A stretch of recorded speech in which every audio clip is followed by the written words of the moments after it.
A blue plate lands on an empty table, then a green one lands on top of it, and a red one on top of that. Which of the three can you pick up without moving another plate? Only red, the plate that arrived last, because the other two are buried underneath it. Say you want the green plate anyway, so what stands in your way? Just red, because green cannot move until red comes off, and blue cannot move until both of them are gone. So plates arrive at the top and leave from the top, which means the bottom and the middle are simply unreachable. This pile has exactly one open end. Keep adding and removing for a while, and one pattern never breaks. Whatever went on most recently is what comes off next. The last one in is the first one out. This shape has a name in computer science, a stack, and its rule is called LIFO, last in, first out. A stack is not a special container. Any pile that exposes only one end is a stack, and everything it can and cannot do follows from that single opening. Clear the table and build the pile again, this time counting the moves. Blue lands, and for a moment, blue is the entire stack. Then green lands on blue, and red lands on green. 3 landings. So how many different kinds of move was that? Just one, because every plate was added the same way, at the top. That single move is called push. Without lifting anything, name the plate on top right now. Red, the newest arrival. Looking at the top without removing it is called peek, and peek answers a question while changing nothing, so the stack after peek is the stack before peek. Now remove red. The plate lifts off and the stack hands it back to whoever asked, so nothing vanishes. The removed plate is the answer, and with red gone, green is uncovered and becomes the new top. Removing the top and handing it back is one move, and that move is called pop. 2 plates left, green on top of blue, and the stack can answer 2 questions without moving a thing. How many plates? Size says 2. Is anything here? Is empty says false. Pop green, then pop blue. Same 2 questions now? Size says 0 and is empty says true, because an empty table is still a valid stack, there is just nothing in it. One more pop on this empty table. What should the stack hand back? There is no plate to remove, and any value it invented would be wrong. So a correct stack refuses and raises an error instead of making something up. Everything so far was behavior. Add at the top, read the top, remove the top, and 2 questions about size. Did any of it mention memory, or arrays, or pointers? No. A stack is a set of rules, an interface, and any storage that obeys the rules is a stack. For a first build, Python's list is the natural backing, so tip the pile on its side and call the right end of the list the top. The constructor is one line, self.items equals an empty list, no plates yet. Push comes next, and Python's append already places a new item at the right end of a list, and the right end is our top, so push is append, one line. Push the string blue. Where does it sit? Position 0, the first item and the top at the same time.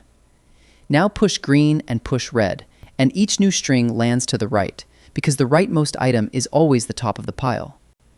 Peek has to read the last item without touching it, and Python has an index that means the last item, no matter how long the list is. Which index? -1. The empty case comes first though, because on an empty list, there is no top, so peek raises an error, exactly the refusal we decided on with the plates. Otherwise, it returns the item at -1, which right now is red, and the list keeps all 3 strings. Pop must remove the last item and hand it back, 2 jobs in one move, and Python lists already have a method that does both. Which one? Pop, called with no argument. The same empty guard sits on top, then one line, and red leaves the list and arrives as the return value, and green is the rightmost item again, the new top. The code just did what your hands did with the plates. Size and is empty move nothing, because Python already tracks the length of every list, so size returns len of items, and is empty checks whether that length is 0. 2 read-only questions, the same 2 the plates answered, and the stack is identical before and after. The finished class is short enough to read in one look, 5 methods around one list, so run it top to bottom. Push blue, push green, push red, and the list holds 3 strings. Peek answers red and moves nothing, then pop returns red and removes it. Top of the stack now? Green. The code and the plates agree, and they always will, because they follow the same one-end rule. Nothing forces the list though, because a chain of linked nodes can obey the same rules. Call the first node the top, then push hooks a new node onto the front of the chain, and pop unhooks it. Same 5 methods on the outside, identical behavior. So if both storages behave identically, does the choice between them matter at all? It starts to matter the moment we count work. The stack holds 1,000 plates, and you push one more. So how many of the 1,000 have to move? Not one, because the new plate lands at the end, and the end is a single known position, the same position peak reads and pop removes from. However tall the pile grows, the work at the top stays the same. And that is what constant time, O of 1, means. With a Python list as the backing, there is one honest exception, because the list keeps its items in one block of memory, and every block has a capacity.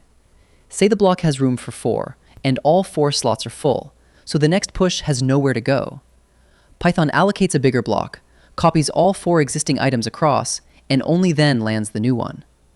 That push touched every single item, so what did it cost? O of n, linear, for that one push. But the bigger block has spare room, so the next pushes are back to constant. And since the block roughly doubles each time, the resizes get rarer and rarer as the list grows. Spread that one expensive push over the long run of cheap ones, and the average settles at constant. And that average has a name, amortized O of 1. Now break the rule. Blue sits at the bottom, and we need it while red is still on top. The stack has no path to the middle, so red has to come off, then green, and only then is blue free, and afterward the other two have to go back on. In the worst case, reaching one item touches all n items, O of n.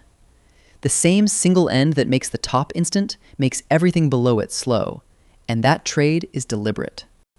The linked chain never resizes, so its push and pop cost constant time every single time, with no occasional copy. So is the chain simply the better backing? Not quite, because each node carries an extra pointer, so it costs more memory per item. Every push allocates a fresh node, and the nodes end up scattered across memory, while a list keeps its items side by side, which real hardware reads much faster. In practice, the plain list usually wins, and the chain wins only when a single slow push now and then cannot be tolerated. The complete cost table for a list-backed stack: push, amortized O of 1, pop and peak, O of 1, size and is empty, O of 1, reaching an item in the middle, O of n, storing n items, O of n space.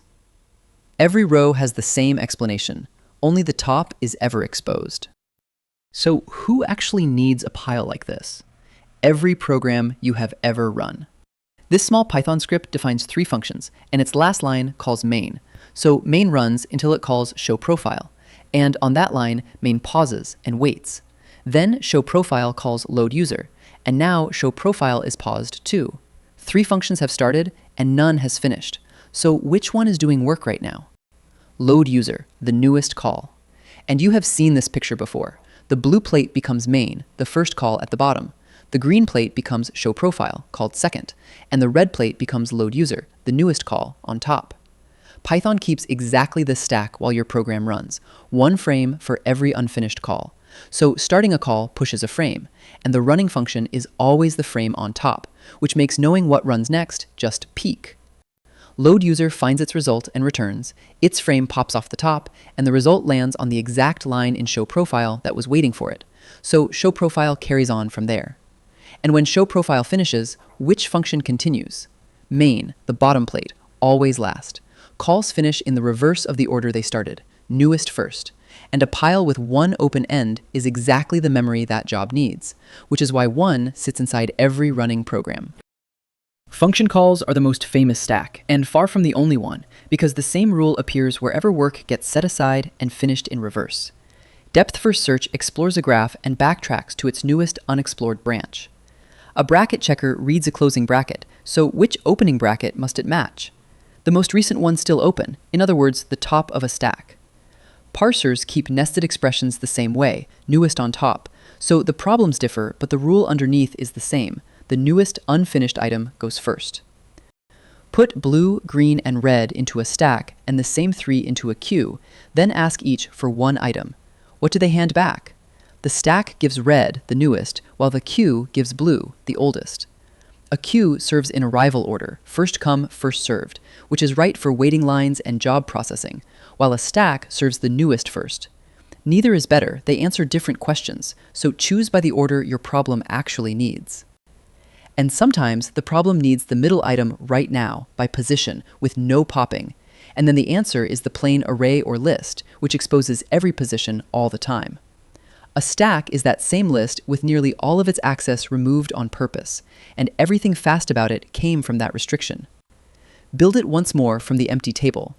Blue, green, red land, so which leaves first? Red, last in, first out. And the 3 moves? Push adds at the top, peek reads the top, pop removes the top, each in constant time, because nothing below is ever touched. One last place you have already seen a stack, probably 100 times. When a Python program crashes, the first line of the error report says, traceback, most recent call, last. That is the interpreter printing its call stack, oldest call first, newest call last, the pile of plates written out as text. Whenever the newest unfinished thing must be handled next, use a stack. That is the whole rule.